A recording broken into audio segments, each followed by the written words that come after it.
Píše sa november 1989. Námestia slovenských miest zaplavuje eufória, cinkot krúčov a nádej, ktorá sa zdá byť hmatateľná ako studený jesenný vzduch. Ľudia so slzami v očiach veria, že porazili draka.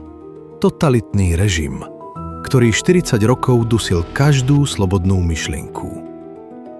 No zatiaľ čo dav oslavuje zdanlivý koniec jednej éry, v chladných, neosobných kanceláriách na februárke a v utajených vilách štátnej bezpečnosti nepanuje panika, ale horúčkovitá aktivita. V peciach a skartovačkách miznú tisíce strán dokumentov. Nie sú to len papiere, sú to osudy, dôkazy o vydieraní a najmä zoznamy udavačov, ktoré nemali prežiť pád režimu.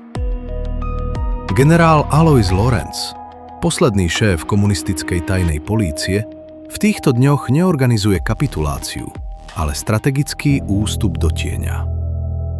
Tento moment, táto veľká skartácia v decembri 1989 nebola koncom, ale začiatkom najväčšieho podvodu v moderných dejinách Slovenska.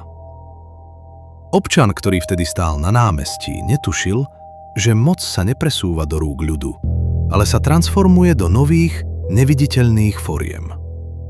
Totalitná hydra nezomrela, iba zvliekla kožu s kosákom a kladivom a obliekla si oblek ušitý na mieru kapitalizmu.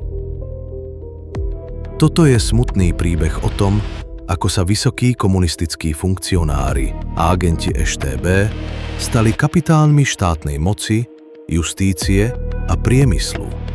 Ako sa metódy psychologického teroru stali nástrojom politického boja a ako sa štát, ktorý mal chrániť svojich občanov, stal rukojemníkom úzkej skupiny našich ľudí.